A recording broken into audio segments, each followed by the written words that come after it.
எல்லாருக்கும் வணக்கம். இன்னைக்கு சாய் சத் சரித்திரத்தினுடைய 11வது அத்தியாயம் பார்க்கலாம். நம்ம இஷ்ட தெய்வங்களை வணங்கிட்டு அதுக்கப்புறம் அத்தியாயத்துக்குள்ளே போகலாம். ஓம் சாய் பாபா போற்றி, ஓம் எம்பெருமானி போற்றி, ஓம் விநாயகரே போற்றி. இப்போ அத்தியாயம் 11ல் சகுன பிரம்மமாக ஷாயி, டாக்டர் பண்டித்தின் வழிபாடு, ஹாஜி சித்தி ஃபால்கே, ஐம்பூதங்களின் மேல் பாபாவின் கட்டுப்பாடு, இதெல்லாம் தான் நம்ம இந்த அத்தியாயத்தில் பார்க்க போகிறோம். இந்த அத்தியாயத்தில் பிரம்மத்தின் அவதாரமான சகுன பிரம்மமான ஷாயியை விளக்குவோம். அவர் எங்கனும் வழிபட்டார், எங்கனும் அவர் பஞ்சபூதங்களை இயற்கை சக்திகளை கட்டுப்படுத்தினார் என்பதை காண்போம். இதில் முதல் தலைப்பு சகுன பிரம்மமாக ஷாயி. கடவுளுக்கு அல்லது பிரம்மத்திற்கு 2 விதமான வழிபாடுகள் உண்டு. அவதரிக்காத நிர்குண வழிபாடு, அவதரித்த சகுன வழிபாடு. இரண்டும் ஒரே பிரம்மத்தை குறித்தாலும் நிர்குணம் உருவமற்றது, சகுனம் உருவமுள்ளது. சிலர் முன்னதையும் சிலர் பின்னதையும் வழிபடுவதை விரும்புகிறார்கள். கீதையில் அத்தியாயம் 12 கூறியதை போன்று சகுன பிரம்ம வழிபாடு எளிதானதும் ஆரம்ப காலத்திற்கு உகந்ததும் ஆகும்.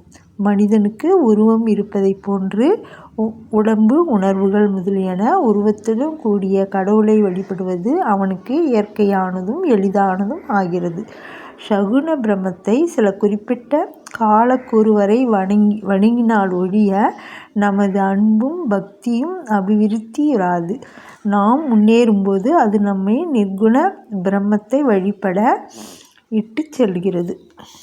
எனவே நாம் சகுன வழிபாட்டுடன் ஆரம்பிப்போமாக.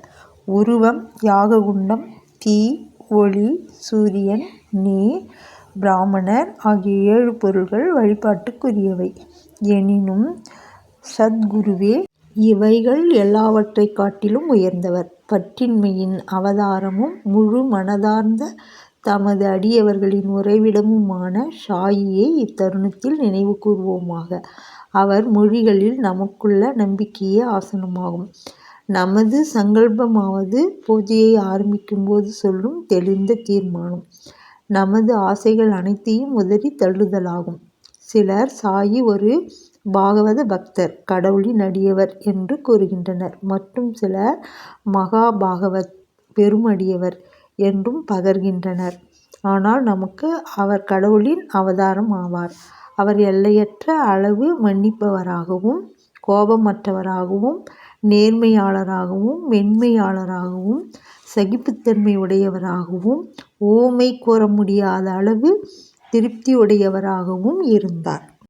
அவர் உருவமுள்ளவராக தோன்றினாலும் உண்மையில் உருவமற்றவராகவும் உணர்ச்சி வேகமற்றவராகவும் பற்றற்றவராகவும் அந்தரங்கமாய் சுதந்திரமாகவும் இருந்தார். கங்கை நதி தான் கடலுக்கு செல்லும் வழியில் உஷ்ணத்தால் பாதிக்கப்பட்ட ஜீவராசிகளுக்கு குளிர்ச்சி அளிக்கிறது. புது கிளர்ச்சியூட்டி பயிர்களுக்கும் மரங்களுக்கும் உயிரை அளித்து பலரின் தாகத்தையும் தணிக்கிறது. இதை போன்றே ஷாயி போன்ற புண்ணிய புருஷர்கள், ஆத்மாக்கள் வாழ்ந்து கொண்டிருக்கும் போது அனைவருக்கும் துயராற்றி ஆறுதல் நல்குகிறார்கள். கிருஷ்ண பரமாத்மாவும் ஞானி எனது ஆத்மா, எனது வாழும் உருவம், நான் அவரே அவரே எனது தூய வடிவம் என்று கூறியிருக்கிறார்.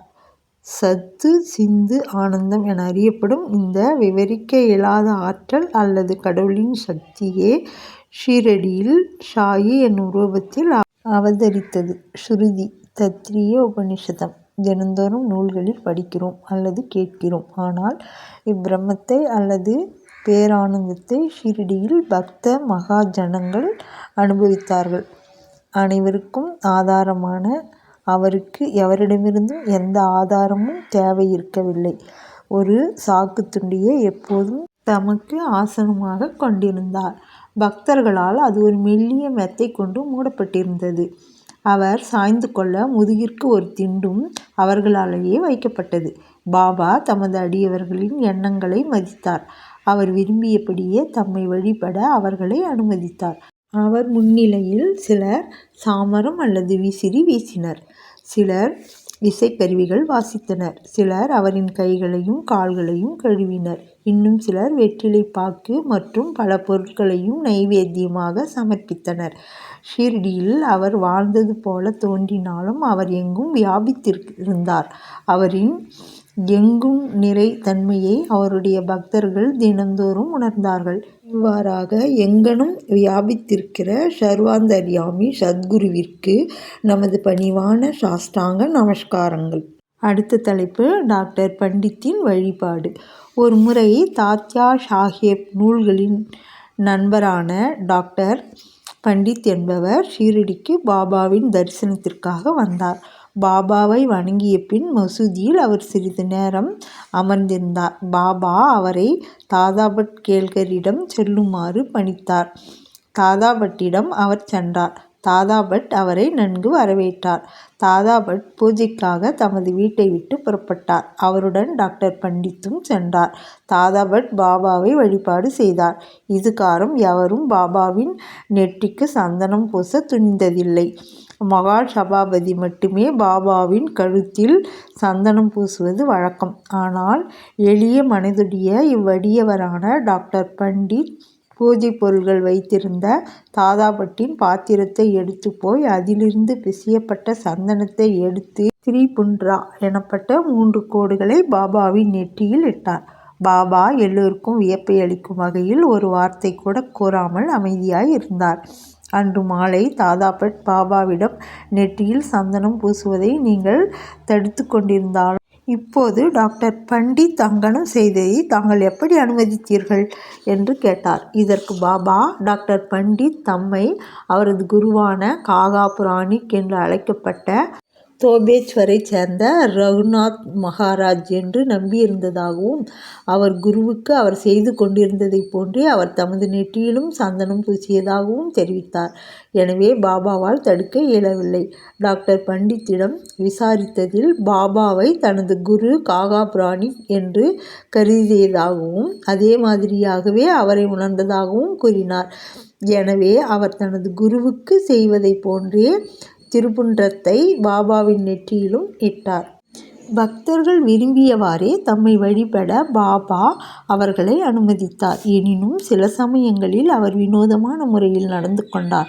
சில சமயங்களில் பூஜை தட்டை தூக்கி எறிந்து சிற்றமே அவதரித்தது போல் நின்றிருப்பார். அப்போது அவரை எவரே அணுக முடியும்?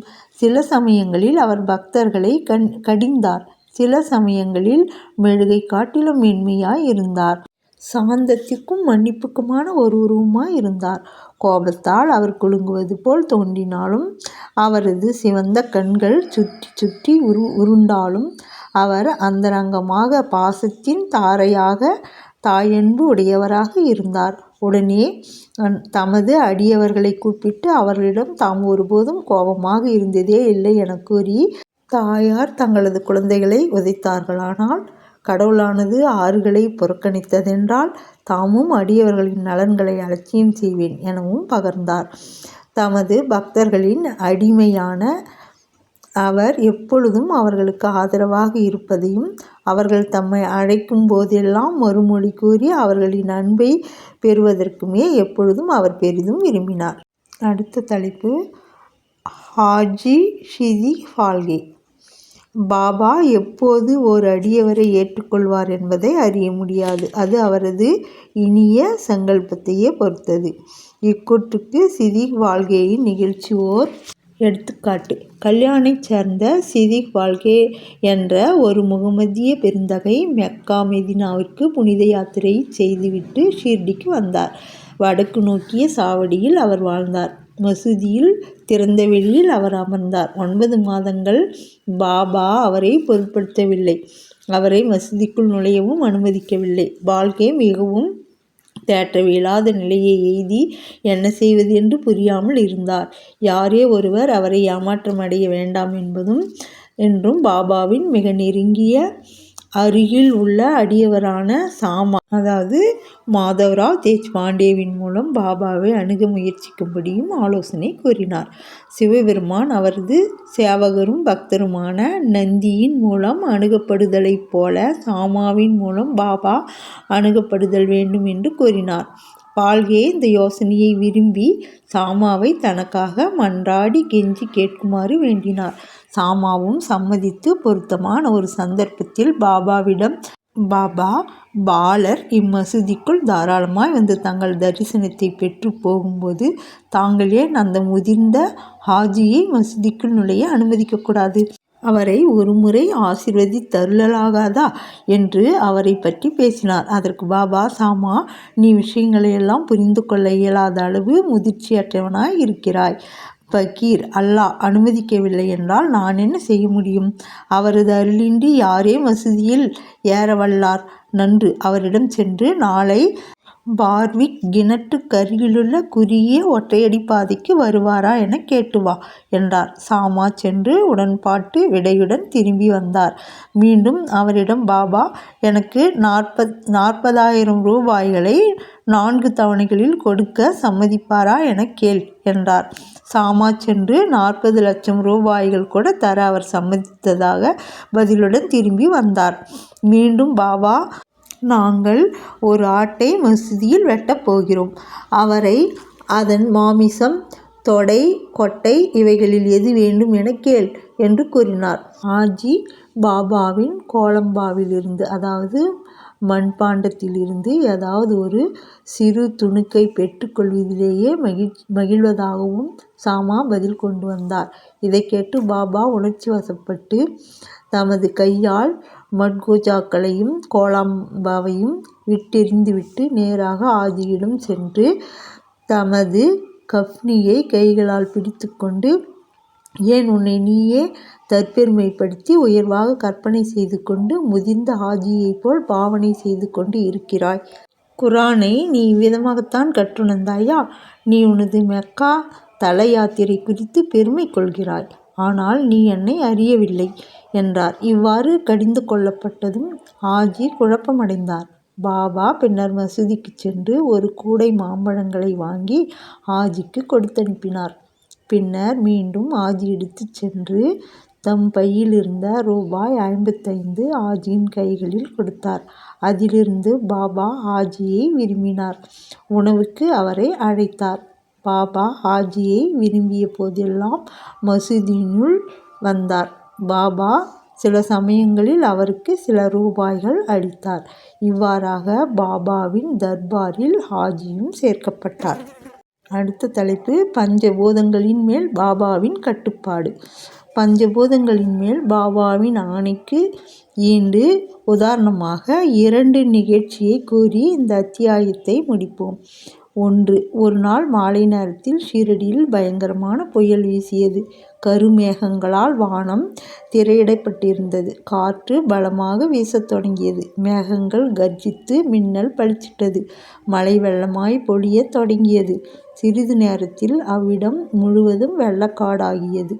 ஷீரடியிலிருந்த சர்வ ஜந்துக்களும் பறவைகளும் மிருகங்களும் மனிதர்களும் பயங்கர பீதியடைந்து திரளாக மசூதியில் தஞ்சமடைந்தன. ஷீரடியில் பல கிராம தேவதைகள் இருக்கின்றன. ஆனால் அவைகளில் எவையும் அவர்களின் உதவிக்கு வரவில்லை. எனவே அவர்கள் எல்லோரும் தங்களது பக்தியின் பால் பற்று மீதுறும் தங்களது கடவுளான பாபாவை அவர் குறுக்கிட்டு புயலை தணிக்க வேண்டினர். பாபா மிகவும் மனது உருகினார். பாபா மசூதியிலிருந்து வெளிப்பொழுது அதன் விளிம்பில் நின்று பெருத்த இடிமுழக்கம் போன்ற குரலில் புயலை நோக்கி, நிறுத்து, உன் சீற்றத்தை நிறுத்தி அடங்கி இரு என கூறினார். சில நிமிடங்கள் மழை குறைந்து காற்று வீசுவது நின்று புயலும் அடங்கியது. பின்னர் சந்திரன் வானத்தில் உதயமாகி மக்கள் நன்றாக பெருமகிழ்வு எய்தி வீட்டிற்கு திரும்பினர். மற்றொரு சந்தர்ப்பத்தில் மத்தியான நேரத்தில் மசூதியில் துணியில் உள்ள நெருப்பு பிரகாசமாக எரியத் தொடங்கியது. அதனுடைய ஜுவாலை மசூதியின் விட்டத்தை அடைந்து மசூதியில் அமர்ந்திருந்த மக்களுக்கு என்ன செய்வது என்று புரியவில்லை. தண்ணீரை அதன் மீது ஊற்றும்படியோ அல்லது ஜுவாலியை தணிப்பதற்கு வேறு எதுவும் செய்யும்படியாகவோ பாபாவை கேட்க அவர்களுக்கு துணிவு வரவில்லை. ஆனால் சிறிது நேரத்தில் பாபா என்ன நிகழ்ந்து கொண்டிருக்கிறது என்பதை உணர தலைப்பட்டார். தமது ஷட்காவை எடுத்து முன்னுள்ள ஒரு தூணின் மீது ஓங்கி அடித்து, கீழிறங்கு, அமைதியா இரு என்றார். ஒவ்வொரு தடியின் அடிக்கும் ஜுவாலை கீழிறங்கத் தொடங்கி சில நிமிடங்களில் குறைந்து துணி அமைதியாகவும் சாதாரணமாகவும் ஆகியது. இதுவே நமது ஷாயி கடவுளின் அவதாரம் ஆகும். தம்முன் வீழ்ந்து பணிந்து சரணாகதி அடைந்த எந்த மனிதரையும் அவர் ஆசீர்வதிக்கிறார். தினந்தோறும் பக்தியுடனும் இவ்வத்தியாயத்தை படிப்பவர் எல்லா கேடுகளில் இருந்தும் விடுபடுவார். இது மட்டுமன்றி எப்போதும் ஷாயின் மேல் பக்தியுடையவராகவும் அன்பு உடையவராகவும் இருந்து வெகு விரைவில் கடவுள் காட்சியை பெறுவார். எல்லா ஆசைகளும் நிறைவேறி முடிவில் ஆவாவற்றவராக உயர்நிலை எய்துவார். ஸ்ரீ சாயியை பணிக. அனைவருக்கும் சாந்தி நிலவட்டும். அடுத்த வாரம் அத்தியாயம் 12 பார்க்கலாம். சப்ஸ்கிரைப் பண்ணுங்கள். உடனுக்குடன் பாருங்கள். தேங்க்யூ.